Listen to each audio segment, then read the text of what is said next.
Bir basın için bir iki dakika bir şey yapalım.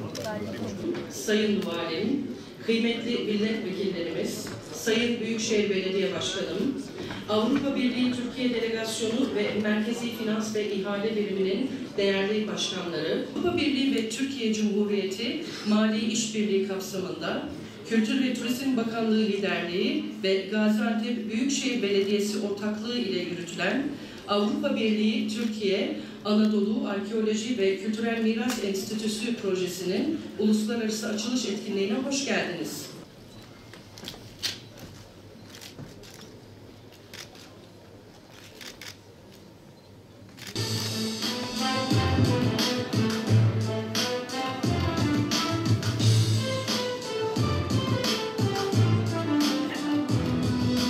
Uzun ince bir yoldan bugüne geldik.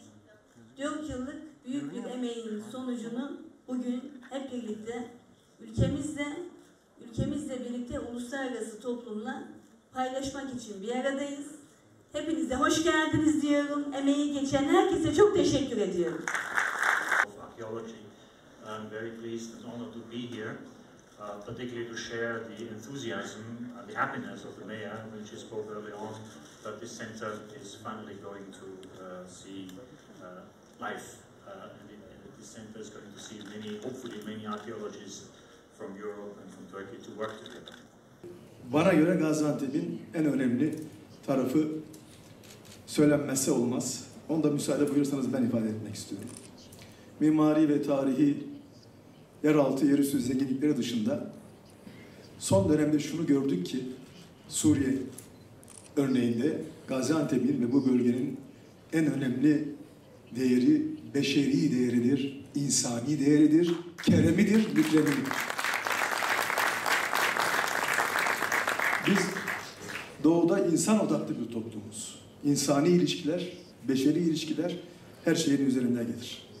Dolayısıyla biz bu toprakların ne kadar cömert insanlara sahip olduğunu son olaylar vesilesiyle, bir musibet vesilesiyle görmüş olduk. O bakımdan Gaziantep'in kahraman ve cömert evlatlarını buradan bir kere daha şahsım ve bakanlığım adına selamlıyorum.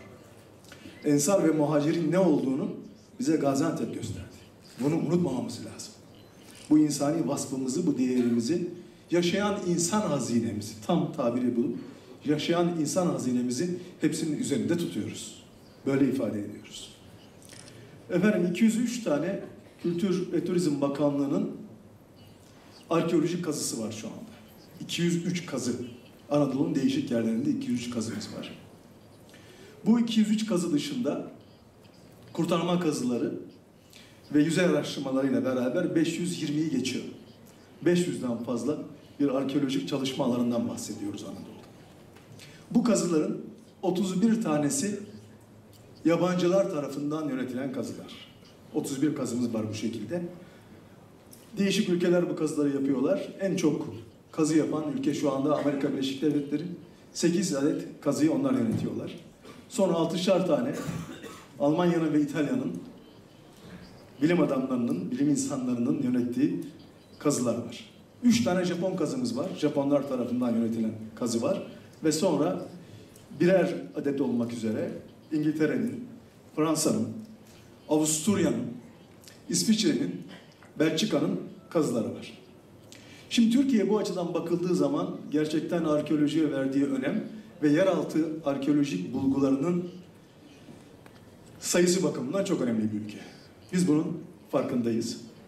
Ve dolayısıyla bunun hızlandırılması ve kazıdan çıkarılan objelerin sayısının artırılması bakımından bakanlığımız yeni bir uygulamaya geçmek üzere 20 adet seçilmiş kazı alanında çalışma süresini 12 aya çıkarma kararı aldık. Bu bahar döneminden itibaren 12 ay süreli 20 kazı çalışmasını sürdürecek ve bu bakımdan potansiyeli ve çalışma kapasitesini artıran bir yeni döneme, bir nevi deneme dönemi ama böyle bir döneme girmiş olacağız. Bunlar arasında Sayın Başkanımız biraz önce Karkamış'tan bahsetti. Müsaade buyurursanız ben de biraz Karkamış bizi çok ilgilendiriyor. Neye ilgilendiriyor ondan bahsetmek istiyorum. Karkamış sınırın sıfır noktasındadır. Antep'in ucunda, Birecik'in karşısında bir alandan bahsediyoruz. Bunun karşı tarafı Suriye'dir. Ve kazı alanının bir kısmı Türkiye sınırları içerisinde, bir kısmı Suriye sınırları içerisindedir. Biz bu kazının her şeye rağmen, bütün savaşlara, bütün insanlığı aşan, insanlığı rencide eden durumlara rağmen bilim ve arkeoloji açısından devam etmesini desteklemek üzere bir dizi karar aldık. Ve Milli Savunma Bakanlığı, Genelkurmay Başkanlığı gibi birimlerle görüşerek Karkamış kazısının bu bahardan itibaren korumasının ve alanın yönetiminin kontrollü olmak şartıyla tekrar devam etmesini, sürdürülmesini, kesilmemesini, çok uzun dönemli bir kazıdır. Bilim adamları bilirler, insanları bunun farkındadırlar. Bu çalışmayı devamlı bir şekilde sürdürme kararı aldı. Önümüzdeki dönemde yapacağımız 2 sergiyle Sayın Berger bir kültür köprüsünden bahsettiler. Biz de aynı görüş savunuyoruz. Türkiye'nin Avrupa Birliği'ne girip girmemesi ayrı bir konu ama Avrupa kültürüne bir kültür köprüsü kurması lazım. Bu kültür köprüsünün de temeli Anadolu medeniyetleri olması lazım. Anadolu medeniyetleri açısından Karkamış, bizim açımızdan Göbeklitepe, Yenikapı kazıları, İstanbul Yenikapı kazıları, bütün bunlar diğer bütün kazılarla beraber bu köprünün en önemli aletleri, en önemli araçlarıdır. Onun için Berlin'de ve Londra'da 2 büyük sergi planlamamız var. Bu planlamalar içerisinde Karkamış önde geliyor. Siz belirttiniz Anadolu Medeniyetleri Müzesi'nde ve diğer müzelerde ve Türkiye dışındaki müzelerde, isimlerini vermiyorum, üzülmesinler, üzerine almasınlar diye. O müzelerde bulunan bütün bu objeler bir ortak sergi olarak kurulacak. Göbeklitepe yine aynı şekilde. Sadece merkezi değil, Göbeklitepe bir alandır. Bir kültürel platformdur. O platformu tamamıyla tanıtmak üzere orada sergilenecek. Yani Anadolu'muz, Mezopotamya coğrafyası birçok kültürün, birçok medeniyetin aslında beşiği.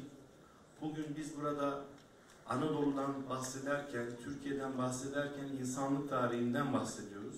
Ama Avrupa tarihinden de bahsederken Anadolu'dan, Göbeklitepe'den, Gaziantep'ten bahsetmeden ileriye gitmemiz ileri değil. Büyükelçi Christian Berger tarımın Kuzey Avrupa'ya ve Batı Avrupa'ya Türkiye'den gittiğini söyledi. Aslında Türkiye Avrupa Birliği'ni sadece tarım anlamında besleyen bir ülke değil ama dış politikasıyla, güvenliğiyle, savunmasıyla, enerji kaynaklarıyla, yetişmiş insan gücüyle de güçlendirecek bir ülke. Dolayısıyla biz bu anlamda Avrupa Birliği sürecimizi önemsiyoruz ve buradaki hedefimiz de tam üyelik. Avrupa Birliği üyelik sürecimizde bizi tam üyeliğe götürmek için tahsis edilmiş AB fonları var. Bunlara biz katılım öncesi mali yardım diyoruz, yani İPA fonları. Bugün gerçekleştirdiğimiz projede İPA fonları çerçevesinde tahsis edilmiş bir kaynak. Yaklaşık 8.2 milyon avroluk bir bütçeden bahsediyoruz. Bunun 7.5 milyon avrosu Avrupa Birliği hibesi olarak bize geliyor. Tabii ülkemizin, belediyemizin, Kültür Bakanlığımızın da önemli katkıları var. Tabii bugün Türkiye-AB ilişkilerinde soğuk bir dönemden geçiyoruz. Maalesef 15 Temmuz hain darbe girişiminin yaratmış olduğu belli bir sıkıntılı dönemi aşmak üzereyiz. Bir taraftan da Avrupa Birliği'nin baş başa kaldığı ciddi sınamalar var. Göç krizi, terör, güvenlik endişeleri, işsizlik, aşırı sağın yükselişi gibi. Ama bunların hepsi Türkiye-AB ilişkilerinin hala çok sağlam olduğunu ve Türkiye üzerine düşeni yaptığı zaman Avrupa Birliği üyeliğini kendi elinde tuttuğunu gösteriyor.